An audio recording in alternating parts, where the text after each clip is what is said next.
Day 1 at Puerto Galera.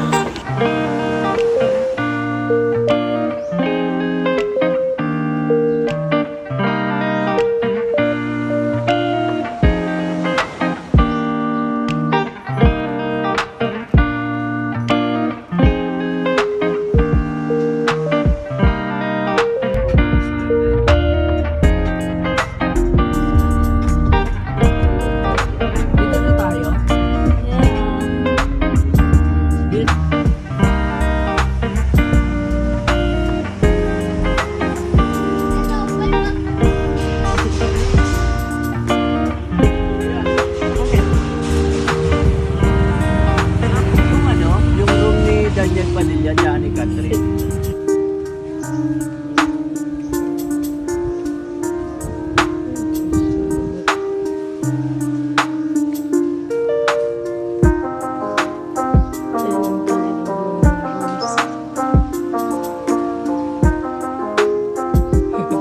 Dito si Kuya Kim.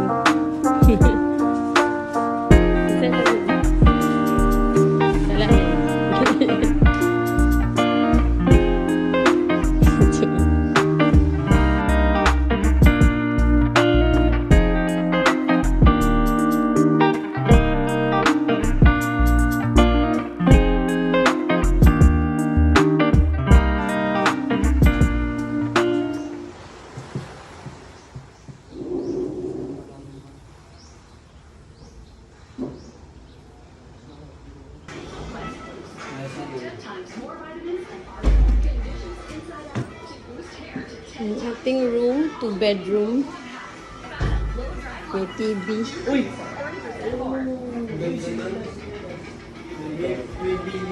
May ref. Tapos may people, tapos may mamamala lang kami kasi yung katulad sa Alipad. Ang ganda dun, no? And then, ang banyo.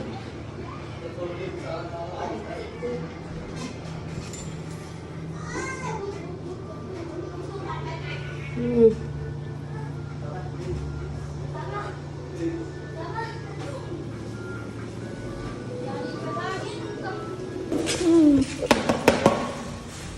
Pwede kayong mag-pimpong. May chess pa dito. At saka billiards.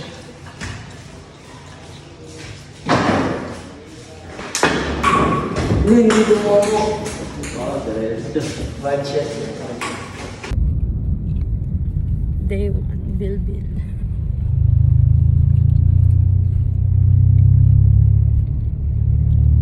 Sando Boys. Yung dawanan sa Ando eh.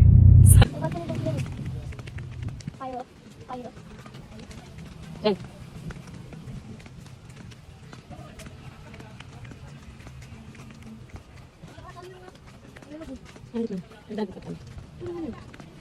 Luffy, nasa si Luffy?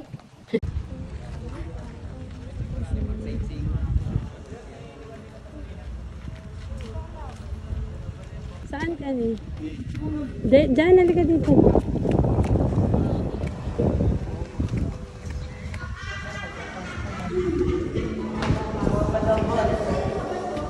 Ha? Ah. Diyan.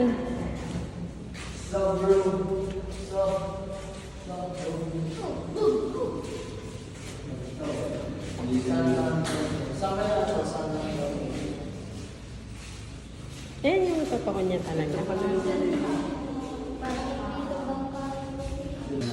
So dito kami unang pumunta after namin sa hotel. Nagbihis agad kami para masulit agad yung aming unang araw dito sa Puerto Galera. Wala tong bayad. Dito nyo makikita some history. Tapos pwede kayo mag-picture-picture dito. Ito sila mo lang. Sa taas maganda mag-picture-picture yan. Any part of this po is pwede kayo mag-picture-picture.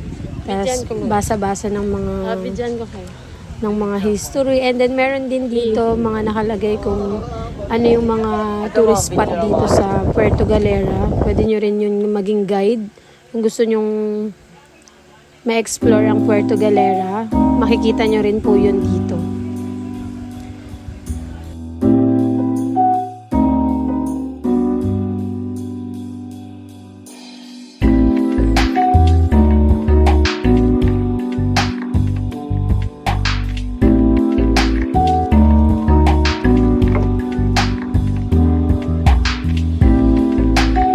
So, after namin dyan, sa next stop naman po tayo para tayo ay makarami ngayong araw.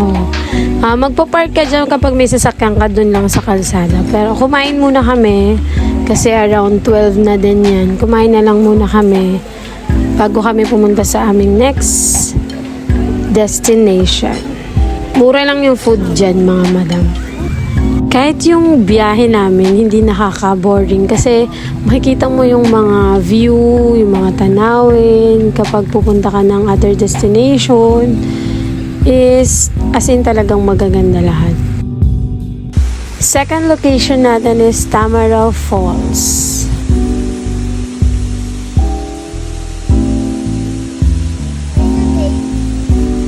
Dito may lumapit sa aming babae, tapos nagpaka-human drone siya. Ang kulit ni ate. Sa Tamaraw Falls, pwede kang mag-swimming dyan. Magsiswimming sana kami.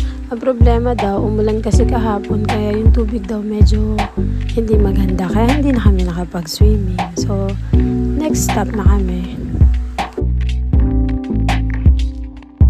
Magkakalapit lang naman lahat ng tourist spot nila, kaya maganda talaga, may sasakyan ka talaga. Lalo na may mga bata ka.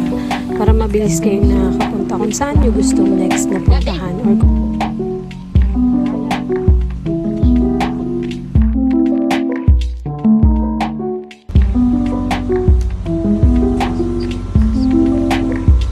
pag gusto nyo ng peaceful na vibe, ayan, dito kayo magstay sa Aplaya. 50 pesos lang ang entrance per person na yon. And then, halos kayo lang yung tao dito, as in. Medyo mabato lang yung ano nila, yung sand nila, pero okay din naman. Pati yung dagat nila is okay lang. Ang maganda dito kasi is parang kayo lang yung tao, as in hindi siya crowded. Pag gusto mo ng masolo, at ayaw mo ng masyadong maraming tao. Ayan, dito kayo magstay. 50 pesos lang ang entrance nila.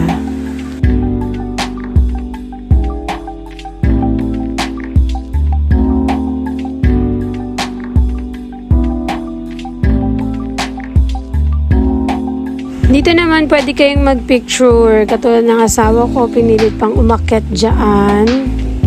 Ako hindi ko kaya, nakakatakot. Baka mamaya masugat-sugatan ako. Ayan, nagpicture-picture sila dyan at nakahanap na naman ng bagong kaibigan tong aking anak. Meron na naman silang kaibigang aso. Sa lahat ng pinupuntahan namin, halos lagi silang may nagiging kaibigan na aso na super babait talaga ng aso ng dagat. As in, kahit nung sa Batangas, sa Zambales, meron silang mga asong nagiging kaibigan. Although natatakot ako kasi baka makagat sila, pero sila hindi, as in kampante sila eh. Hindi rin naman talaga sila inaano ng mga aso.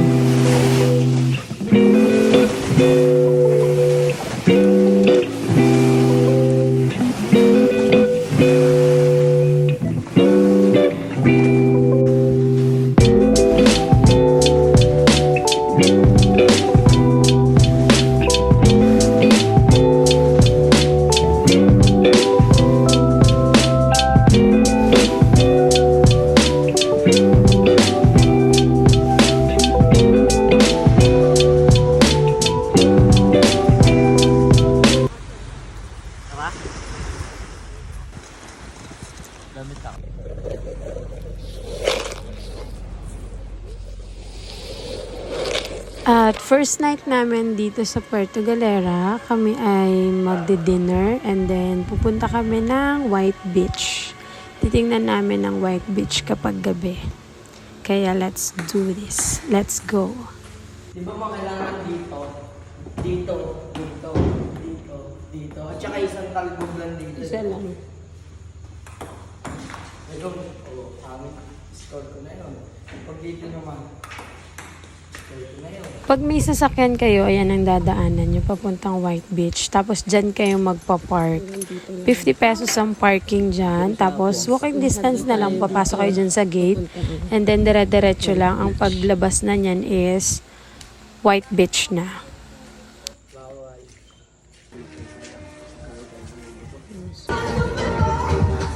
Yan. Bumili nyo na eh.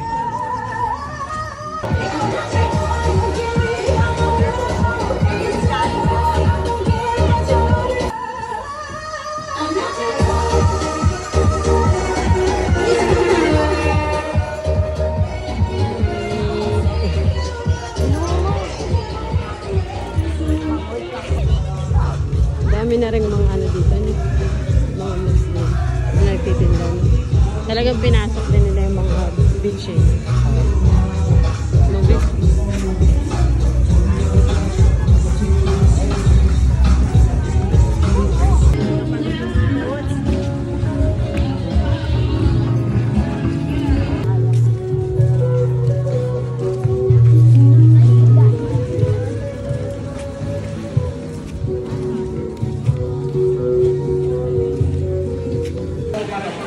At sa aming pag-iikot dito at paghahanap ng pagkain, wala kaming nahanap kundi ang favorite, Andox.